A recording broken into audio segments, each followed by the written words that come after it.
GangRadio.com.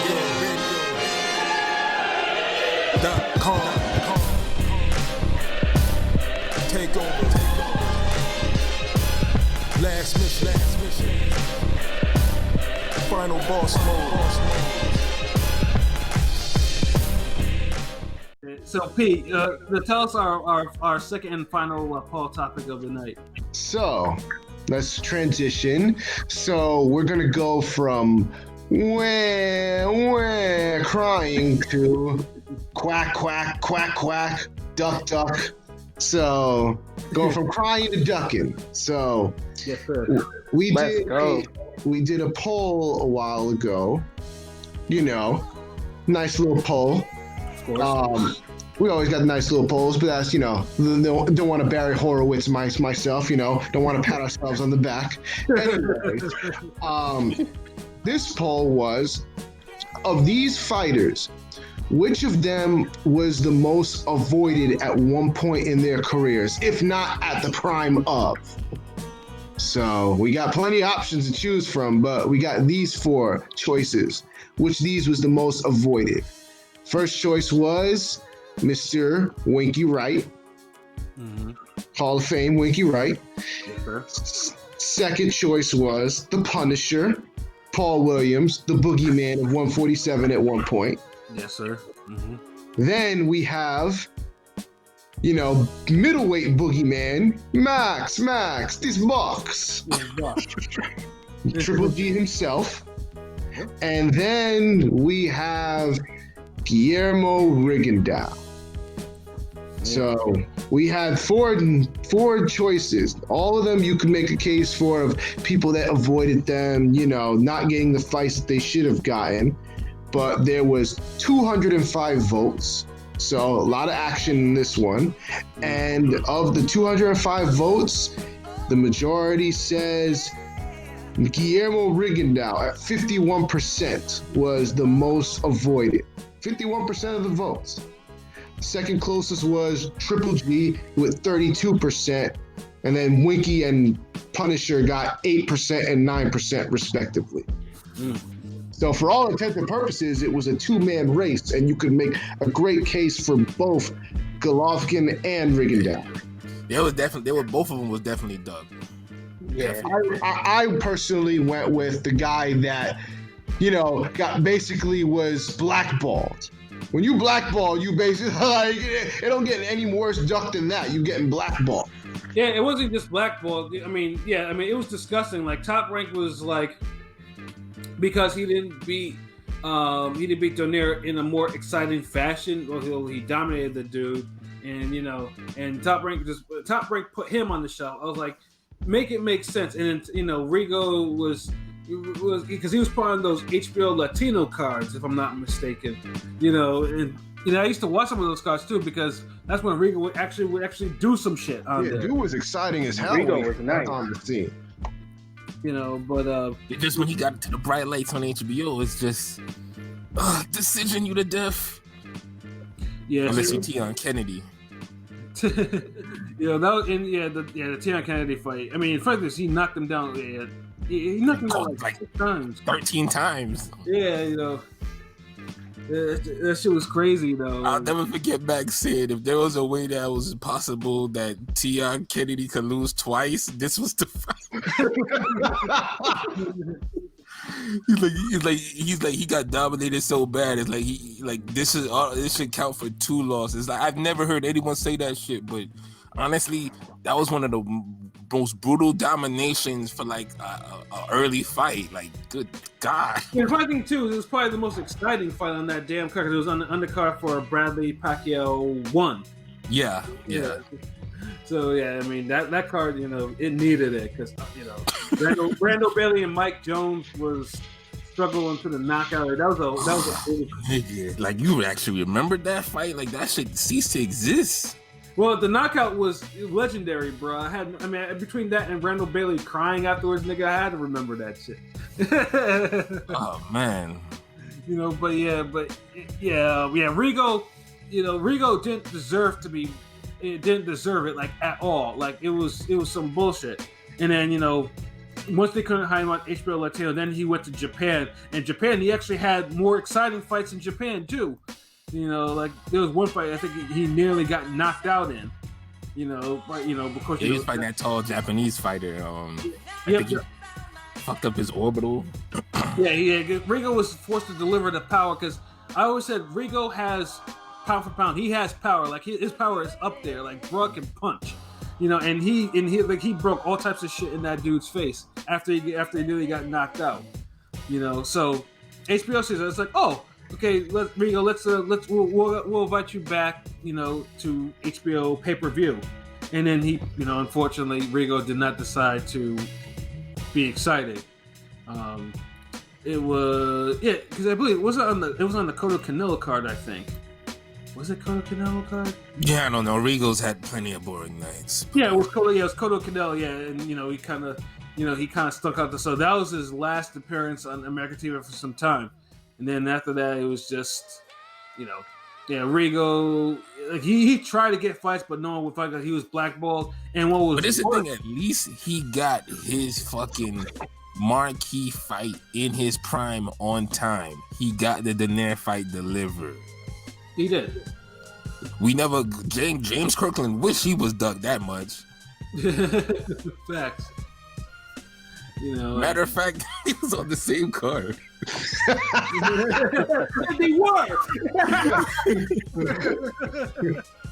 So see, and that's my only thing with a guy like Rigo. Like he was dug. I can't say he was dug more than the Golovkin though, because Golovkin was like a whole damn 4 years where niggas with belts and names ain't really want a piece of him, and that shit would have kept going until a motherfucking welterweight bounced some combos off of him. Then everybody grew a sack and like, all right, you know. Yeah, no. But Rigo though had a whole generation. You know, had LSC, had Quigg, had Frampton.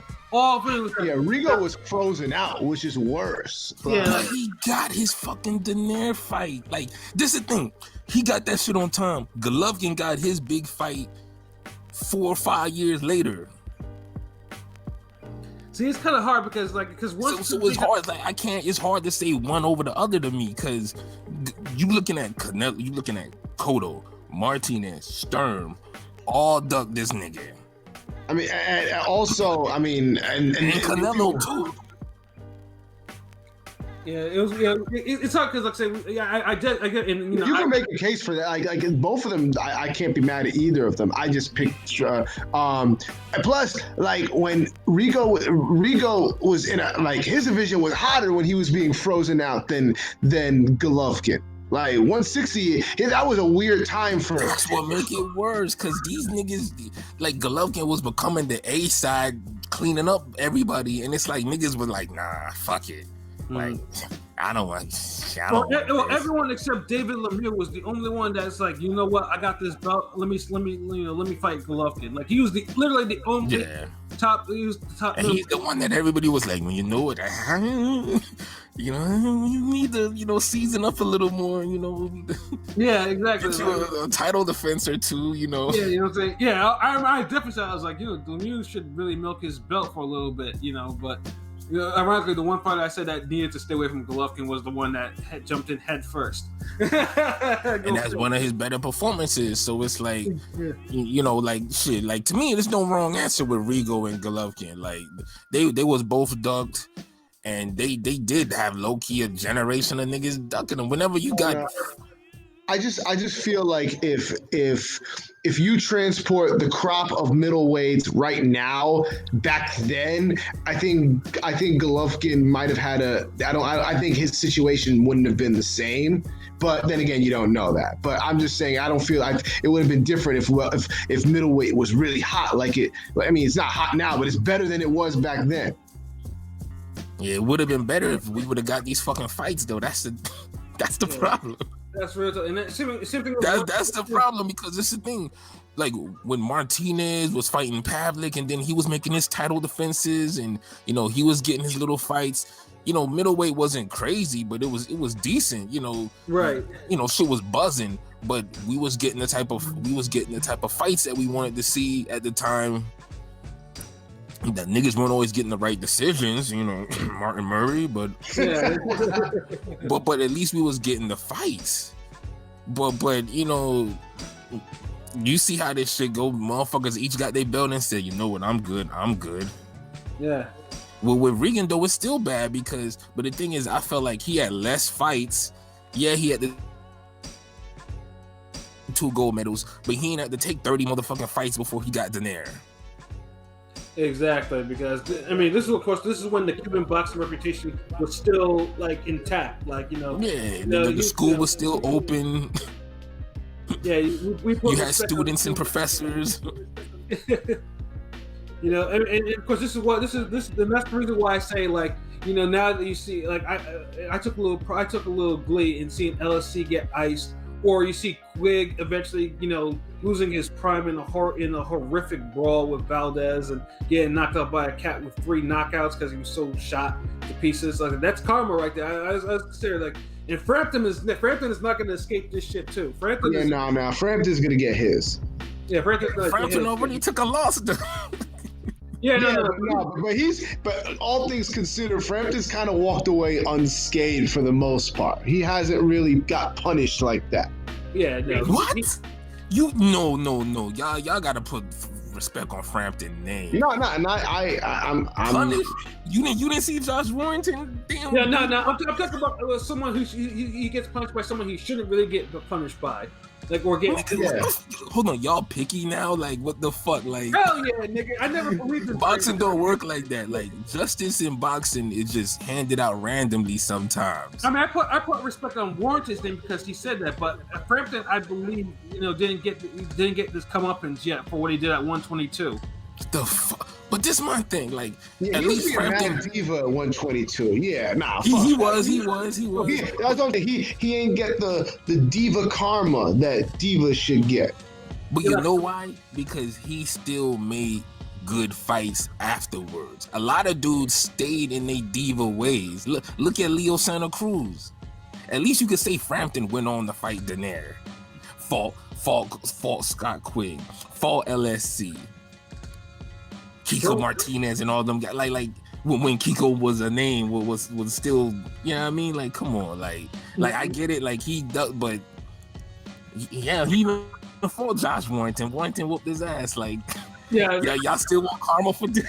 Nah, that wasn't the karma. When I see what I see from Quigg getting knocked out by a cat with 3 KOs, or seeing LSC iced, then yes, Warrington beat the hell out of Frampton, but that wasn't the karma beating. When I talk about the karma beating that Frampton got, then it's the karma beating, my dude. So that's I'm waiting for it. He still hasn't gotten his yet. It's coming. Oh my damn! You was a Regal fan like that? Like, you really took that shit to heart? No, I'm not even a Regal fan. I thought it was trifling. I was like, all these cats. Trifling? God damn. I am. I'm a Regal fan. Fuck that. Also, okay, so you want to see your karma beaten too? I mean, it is what it is. I'm the smoke has no limitations, no dates. There's no expirations on smoke. So the Josh Warrington whooping wasn't enough. So hold on, getting your ass whooped by a guy that you weren't supposed to, that's not karma enough for y'all. Somebody that's supposed to whoop his ass is supposed to whoop his ass. Do you hear how y'all sound? That's the most pickiest, like, asinine shit. Like, really? Yes, nigga. Yes, that's exactly how I feel. Oh my god, like, boxing fans, boy, I swear. I didn't want Mike Tyson to whoop his ass. I wanted Mike Tyson's sparring partner to beat his ass. Like, what? Yeah, it has to be something where I'm like, yeah, I watched Frampton Warrington, and it was a damn good fight. It was a whooping, but it wasn't the karmic whooping. It was just more. Frampton could box though. Like, I like he boxing. He could fight. He's skilled. He's skilled. He gives you entertainment. Like, he got short hands, short arms, but he still throw blows and shit. Like, damn, Keith, you hear these niggas? Like, yeah. Yeah, it was like I'm sorry, that's how I feel, man. Until I see Frampton like laid out, or or gets worked by a jobber or something like that. I don't need to see him laid out or nothing like that. I'm just saying. he got away pretty nice, all things considered. When we consider all the divas at 122 at that time. Yeah. Yeah, he got away the best because he wasn't the worst ducker out of all them niggas. He still fought people. That's what y'all not realizing. It's like y'all just don't want to admit it. Like LSC and everybody else, they was on some like, man, I'll try my hardest not to fight no good people. Frampton was like, fuck it, okay, I ducked one nigga, but that's gonna be the only nigga I ever duck again in my life. And he made his fights.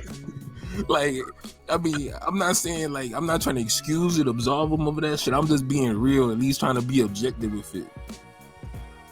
Yeah. Well, I mean, you Frampton get one more win. Who knows? He could be Hall of Fame bound. Shit, he get one big win, like another big win. Fuck, who knows? Yeah, I mean, lots of things can happen. We just have to wait to see how Karma's gonna hit again. I'm just surprised. I'm surprised that the other two got very little. I mean, I'm not surprised because those two were the top two were obviously should have, but I thought Paul Williams would have gotten more votes than he did. Yeah. I mean, Paul was definitely avoided. Like I said, Paul was a unicorn. Like I mean, I was a big fan of the Punisher. I tried to be the heavyweight version of the Punisher. Like I remember, I purposely like try to look. I feel like the word boogeyman is like overstated and used so much. But Paul, you could make a legitimate, like credible boogeyman. Like like I mean, who wants to deal with? But the Quintana loss fucked up his momentum. It's like no one ever wants to acknowledge it. No, but here's the thing.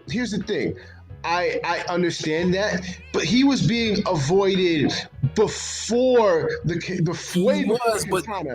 And then the Katana, what we saw from the rematch was the first one was an aberration, but yet the one it was an off night.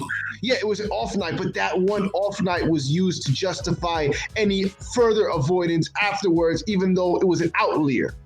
Mm-hmm. But see, that's the problem, man. You're not supposed to have no off nights if you the fucking boogeyman. If niggas is ducking you, they always supposed to have a reason to fucking duck you. You can't let somebody like a Carlos Quintana, who's skilled, who's good, who's capable, pull out a close win over you. Okay, well, on the flip side, you could say, well, that should have made them more want to fight him if, he lost to Quintana. So obviously, maybe he's not that good. But they knew he was that good. And they just wears off because look, niggas is hunting after O's. After he lost his O to Quintana, it's like you're not gonna get the props for doing that shit. Like, for you're not gonna be the first one to take it. See, what happened was Paul Williams was supposed to get a PBC draw or a gift for that fight, but he lost. Too bad there was no PBC back then. I know, right? Yeah. You can have a draw epidemic in boxing like you do now. Like, but see, that's the thing. Like, he kind of like. Will I say he was ducked? Hell nah. He was ducked definitely, but. He wasn't ducked long enough for me to really put him in the same light as Arrigo and Golovkin. Like think about it. Like you could say, what if he wasn't went the distance with Brook? Mm-hmm. Yeah, I mean that's a bad look. Yeah, and I'm just equaling it to Paul Williams losing to Quintana. But the thing is, he still got the official loss, so yeah, he needed a damn one of those what's that guy we was talking about him on the Golovkin episode, the Wade who beat Solomon. Dominic Wade. He needed one of those Dominic Wade type of wins. Yeah, but I mean, the thing is though, Paul did get his get back against Katana. He put him away in a round, and then no one really wanted to fight him after that again. So he went up to 154, and then that's why he wasn't avoided for that long, because he realized, fuck it, I'm not gonna get the fights. Hard time making weight. He already blew it. Like who cares about you doing your? Who cares if you do your homework right the second time? Mm-hmm. Like that's what he did. Like I'm a Paul Williams fan. I felt that he was a horrible style matchup for a lot of people back then. Mm-hmm. But he disappointed niggas on that. Like, he wasn't supposed to lose that night. He lost, and and kind of ruined that whole boogeyman shit. Yeah, I know. I mean, I'm a big Punisher fan still. Watching that fight, like, I'm like, yeah, like that dude lost that fight. Like, I couldn't even, like, I'm not even high Katana, but I was like, yeah, Katana boxed his head off. Like, I was not happy. Paul Williams made it close. What? Paul Williams made it close and competitive, but it wasn't. He lost. Like, the same Katana that got his block knocked off later by Thurman and Coda. Yeah, exactly. So, niggas never want to give Katana no respect. And Birdo too. Yeah, and Birdo. Everybody was beating on. Yeah, so yeah, it was just like, I mean, Punisher, like, as it went on though, obviously, like, as Punisher's obviously the work rate and him being 6'2" and having a crazy reach and shit like that, but like Southpaw as well too. But I think inside fighter. But honestly, I think the wars with Sergio I think it took some of the boogeyman off him because Sergio Martinez is really lacing him with shit. And then of course when he actually got killed by Sergio, I think that probably killed the boogeyman aspect of him. Especially then after that he faced Laura. And Laura probably damn near had. No, he wasn't the boogeyman no more. He wasn't no boogeyman. Martinez fights. Yeah. He was already established. Yeah, they just started making him fight other niggas who was getting avoided.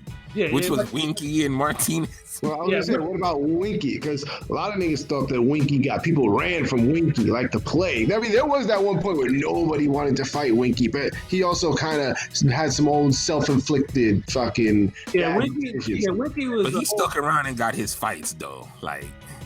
Yeah, Winky. I mean, obviously, when people talk about Winky, like they talk about his business decisions, because he's made some very questionable ones, But like I'll be saying, he definitely stuck around because dude was a road warrior. Like, well, I mean, like when Tito fought him, that was one of those times where like nobody wanted to fight Winky. Like nobody wanted to fight him. See, he already had the wins after with Mosley, so yeah, Mosley stepped up and Mosley, got a boxing lesson. Well, the second fight was closer, and it was he still lost. The first one was clear as a boxing lesson, though. Yeah, like I ain't gonna lie, like the saddest face you'll ever see in boxing is when Shane Mosley is frustrated. That is so true. That is so true. You could be like, damn, somebody get this nigga a hug and some milk and cookies. Like, I don't know, like give him a pat on the shoulder, like, yo, man, like you'll get this. Yeah. The mostly in the especially the Tito one, like Tito fans were upset. Like, have you ever seen you see Tito fans upset? Just watch that fight. And yeah. We know about that. Yeah, and then we talking about Winky now, bro. Yeah. Yeah. And then of course, then Winky goes on to have a war, has life in it with Sam Sullivan, which was one of the things just like, yeah, which is this is boxing as far as like. You beat someone who's elite at one point, or depending on what you think, and then he struggles with someone who's not elite, But yeah, it was one of those weirdest fights, and that was one of the few fights where I think Wiki really tried to knock dude out, And then I ain't gonna lie, around that time, like all the like avoided like spoiler people were having like hard fights because that reminded me when Bird had to try to knock out Oquendo. Yeah, exactly. I swear, like that whole era was like you had a time frame where it's like you had niggas just trying to knock everybody out. Like fuck it, like I can't go to the cards. Like they gonna get me. Yeah, but yeah. And the funny thing is too is like luckily like the wins put him on, and then. It seems like then he got the fight against Jermaine Taylor, and that fight is, Yeah, when you look back at the Winky career, that nigga wasn't ducked like that. Like he hung in there and got his he did the whole Golovkin. Let me just hang in there and I'll eventually get mine, and it worked. It just he had more superstars to choose from. Yeah, like I mean, we all know that. Like, I mean, all of them had their time where they got a fight. The question was, who was the most avoided at one point in their career, like just one certain point, not throughout. Yeah, and Winky wasn't really that avoided. As Winky, that's what we said. Like, yeah, like Winky faced for like a little Yeah, because Winky faced both Harry Simon and Vargas. Like, I mean, like those are fights that I would not take a Winky fight early in their careers like they did. You know, that doesn't seem like ducking to me. I think it's more like Winky was just hard to look good against, except unless you're Julio Cesar Vasquez. And then remember, I think it's because we never got the Oscar De La Hoya Winky White fight. Well, So that's what kind of fueled a lot of ducking. That was kind of, his fault. Yeah. Yeah, it was. Yeah, but I mean, but people really like. And the thing is, Winky got all his big fights when he was still in his prime, though. Yeah. Like by the time he fought Paul Williams, he was out of it. Like he wasn't, even the Bernard Hopkins fight, you could say, but up to the Jermaine Taylor fight, nah. And then I won't even acknowledge the any other fight afterwards. Well, there was only one, and it was not. I'm not fight. Like, come on. Like, I'm not acknowledging it. And he still went the distance, and he still went it. So it's like Winky, he, like I guess when I look at avoiding, like, how many years of your career gets thrown off by you getting avoided like that? And when I look at a guy like Rigo career, obviously some years got thrown off for that, but he still got his marquee fight early. I look at a guy like fucking who we just talked about, Paul Williams. Like, he was a dude who was legit ducked, but he kind of shot himself in the foot with the Quintana fight. It just, and honestly, Paul Williams had some bad luck thrown into it because he moves up to 154. He has his fights with, up there.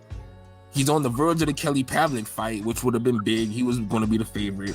And that shit falls through like twice. Yeah.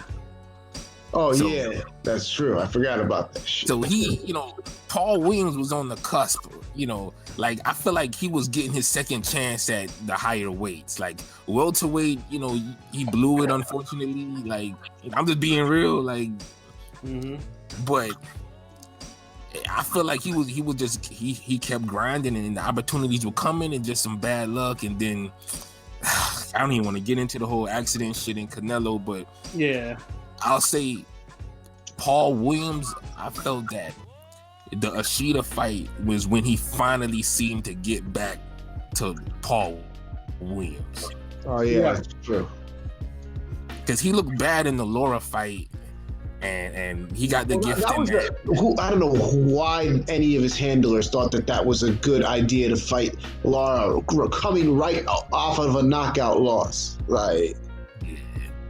Judges were so bad, niggas got investigated. And the funny thing is too is like if Laura, Laura lost, but honestly, Laura should have had a loss. It just shouldn't have not been the Paul Williams though. So it was just like, that was his karma loss for the Molina fight. Yeah, exactly. But I blame Laura for not pressing for the knockout against Paul Williams.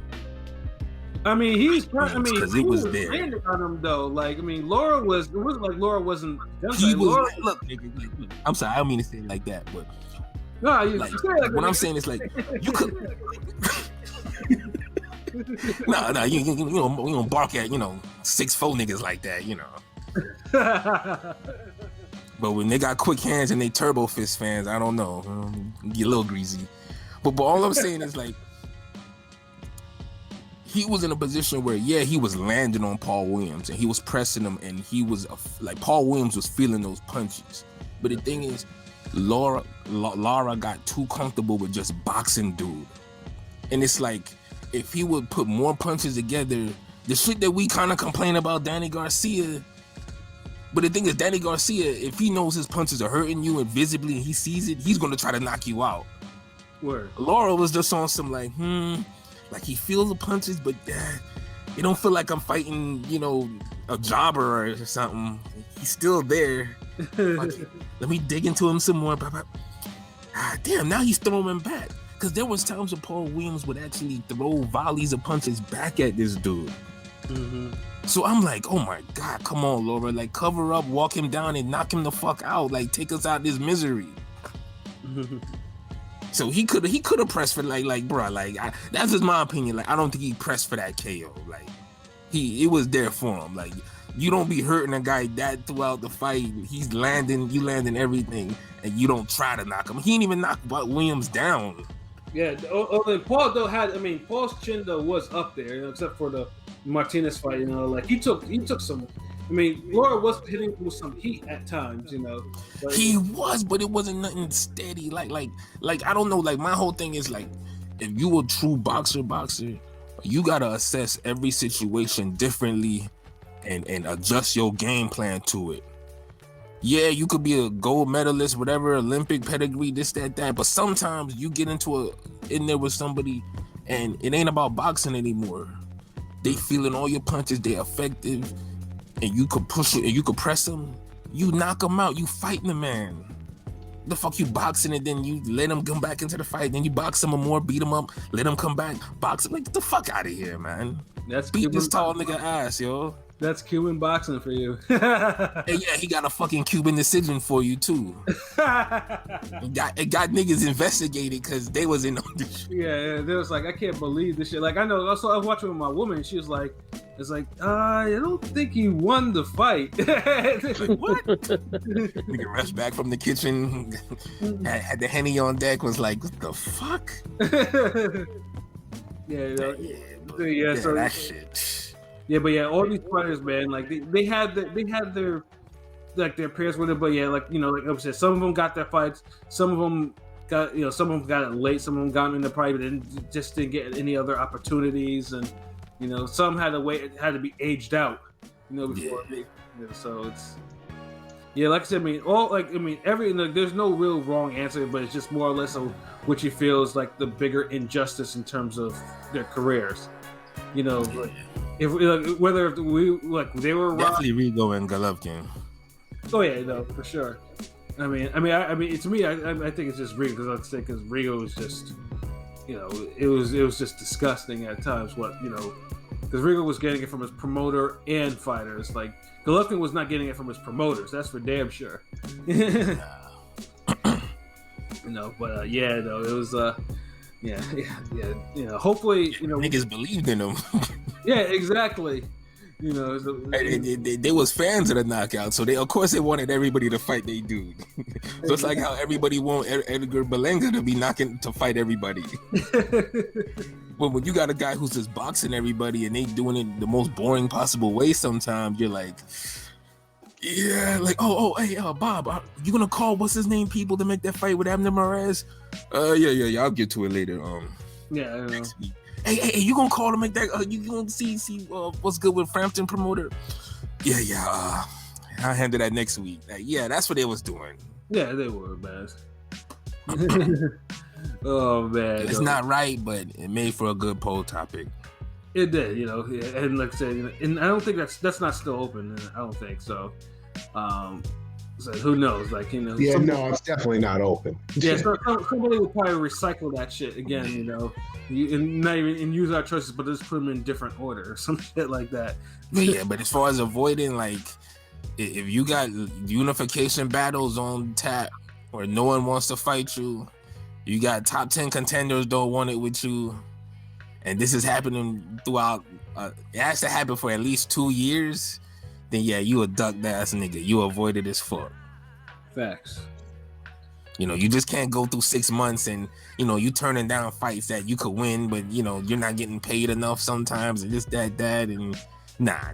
We talking about pure it's available, and that shit just ain't happening. So damn, we kind of OD'd on these niggas today. Yeah, it was one of those days. We gave them their Christmas before we unloaded on them. You know what I'm saying? Yeah, we figured, we're doing our final 2020 podcast of the year. Figuring, we might as well unload a little bit. You know what I'm saying? So. Yeah, no, it was that was a hell of a show. It was a long show too. Yeah, I think it's the first one we a long one like this in a minute. Yeah, especially I think it's the first 2 hour we've actually done live, because I don't think the last time we didn't hit 2 hours, but this one is definitely over 2 hours. But so this is the first 2 hour podcast we had in a good minute though. Yeah. like 3 months or something. Like give or take. Yeah. You know, so it was us up though. You know, nothing like that boxing talk to end the New Year's. You know what I'm saying? You know, and obviously the next time you hear us, it'll be after New Year's, and then we'll be doing our end of year-end show. You know, talking about 2020 as Ring Gang sees it. You know, and then of course, it's the Ring Gang Awards. Yeah. You know, and then fuck that. It ain't no wrap up. It's Ring Gang Awards. We the new authority in boxing. We don't give a fuck what y'all say. Facts. Fuck all that. You know, we gonna have the KO of the year, fighter of the year. Yeah, we even got our own special award. You know, I'll preview one real quick. Church Mouse Award. What boxer had the quietest year? I'll preview this one. I'll give you Gilberto Ramirez. He the winner of that award. Had the quietest year. Yeah.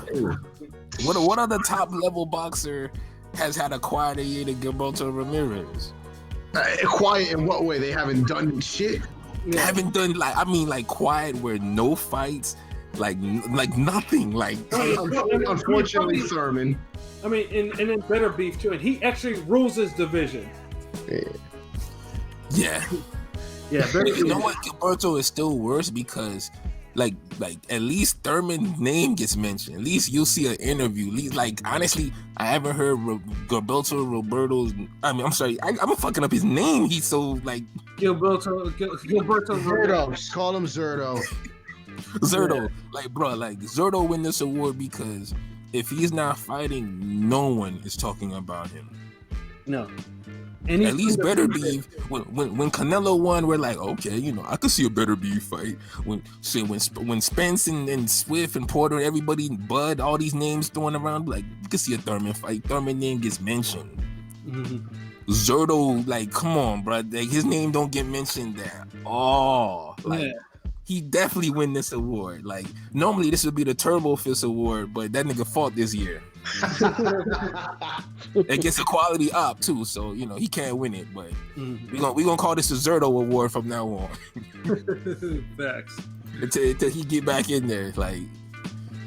But yeah, you know, next week, you know, like Pat said, you know, we get the rest of the awards out.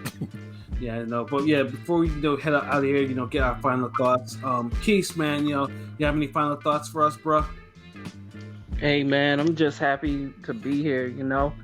Thank you for having me. Straight up, I love everything that y'all doing, and I always tell Shuttleworth, that you just got to keep on doing it, man, because this is it right here. Oh yeah, of course, man. I'm loving it. Exactly. Yeah, we're not new to this, man. We're true to this. Exactly. So definitely, and obviously, man, it's great having you on the show as well, man. And obviously, hopefully we'll have a quick turnaround with with the recap from Garcia Campbell. So make yourself available, man. Yes, sir. Yes, sir. This nigga be watching the fights before I do sometimes, bro. I feel like he'll text me like, "You seen the knockout?" I'm like, damn it, nigga! Like I'm the boxing guy. Fuck. But yeah, he did that like last week. But yeah, man, that shit's good. I fucks with it. Yeah, P, do you have any final thoughts? I mean, my final thoughts is, I'm grateful for this year, all things considered, saying good year of boxing. I'm happy, considering, life wanted to fucking throw us some haymakers, but, saying we parried them shits, what I'm saying? So, what I'm saying?